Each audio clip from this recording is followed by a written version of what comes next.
Okay, so this first activity we're going to complete requires that you look in the online Introduction to Office Productivity folder that by now you should have copied over to your OneDrive.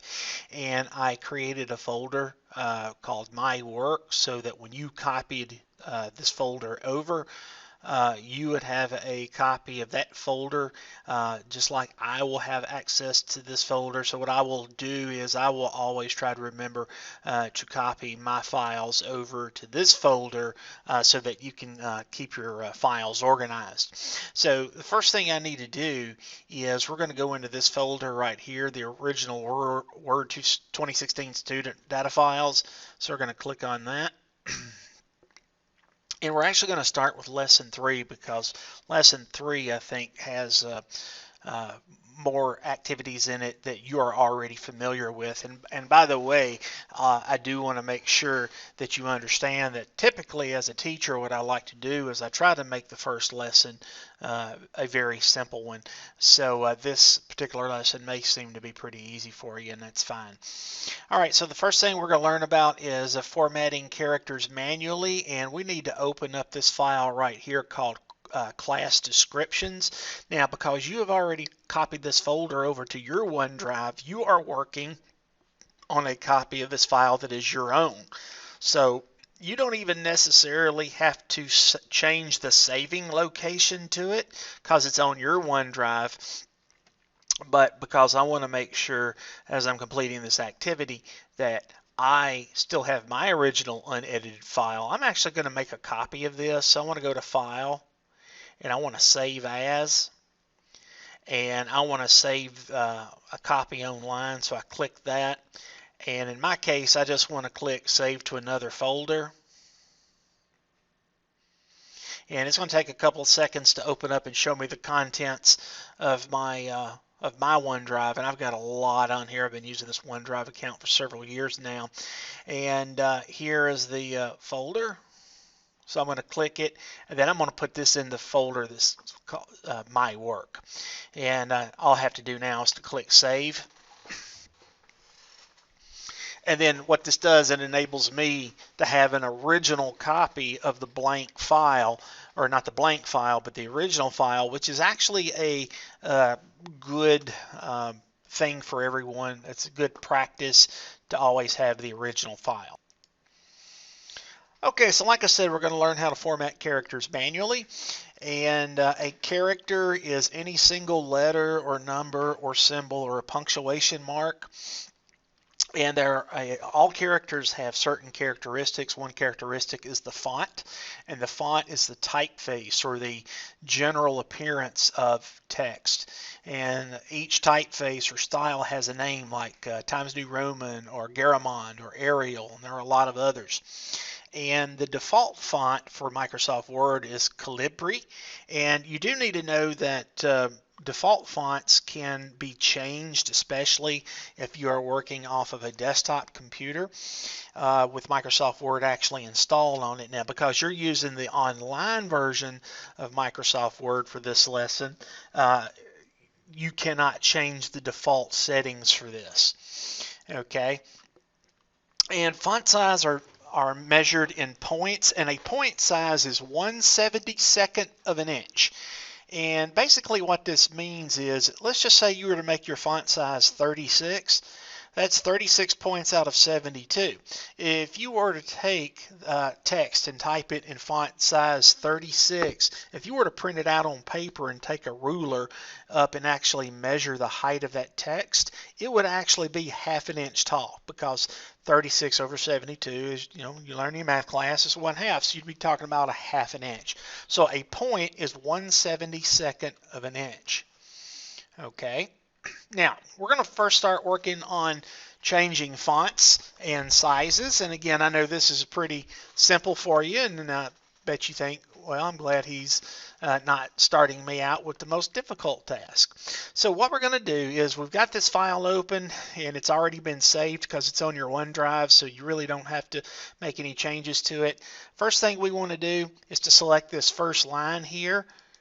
Now, if you triple click, if you click with your mouse 3 times, that will select an entire paragraph.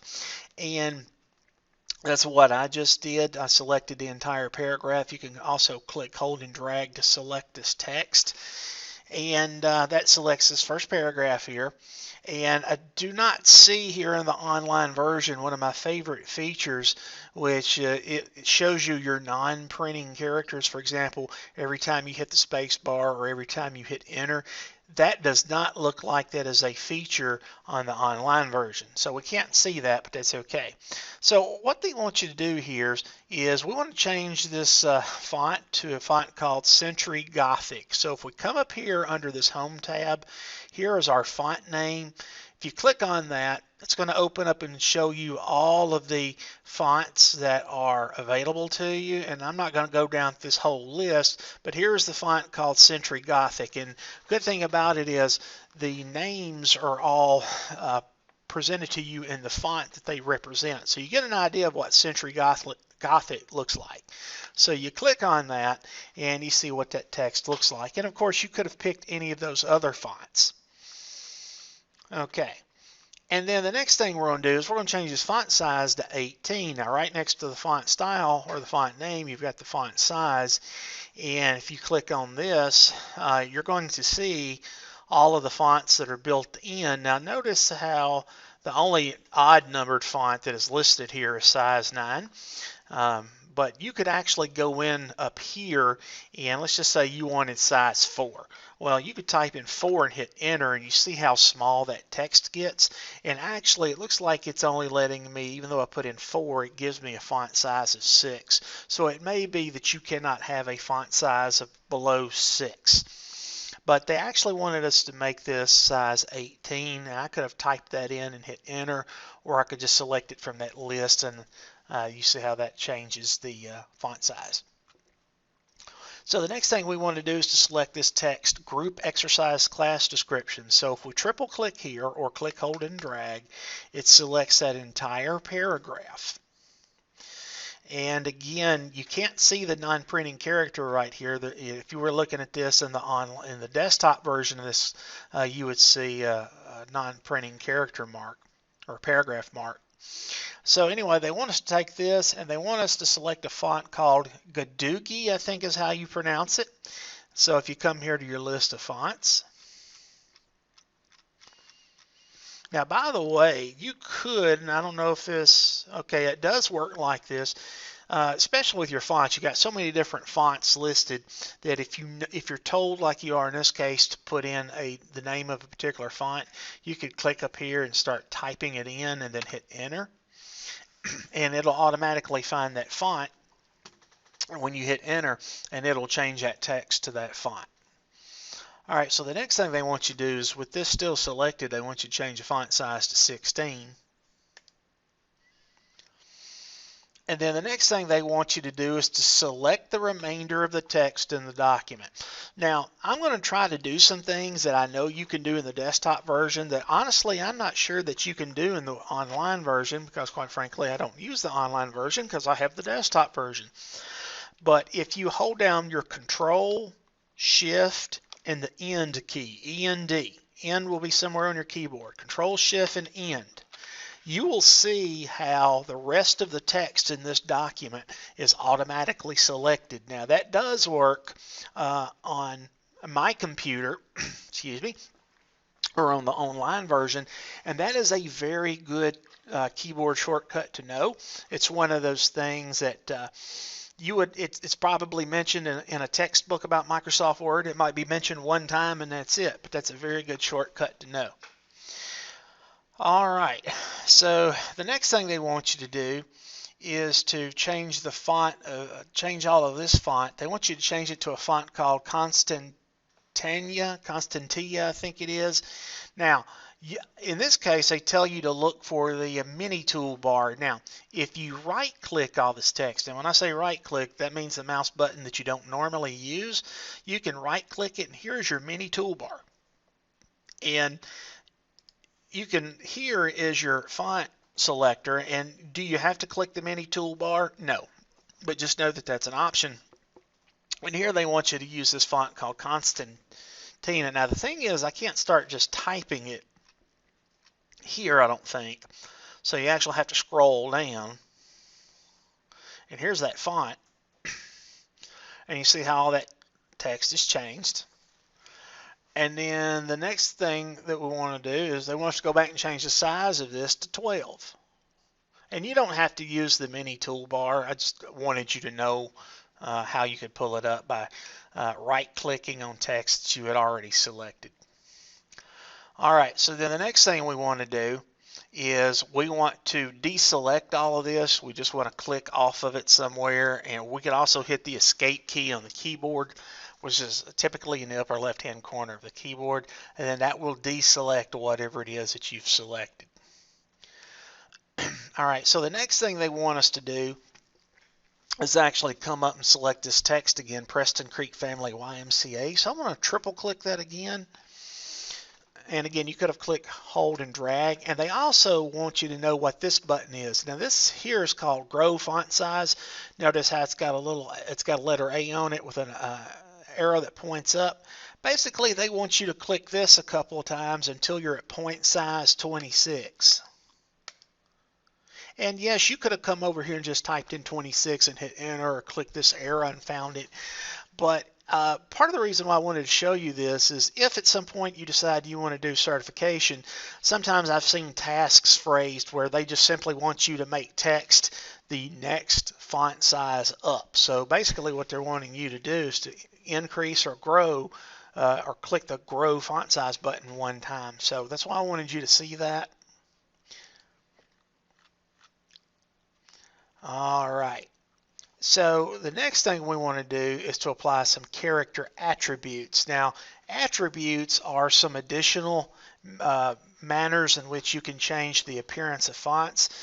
For example, making something bold or italics or something of that nature.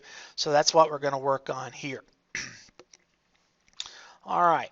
So what we want to do now with this text still selected, Preston Creek Family YMCA, we want to select that and we want to bold this text.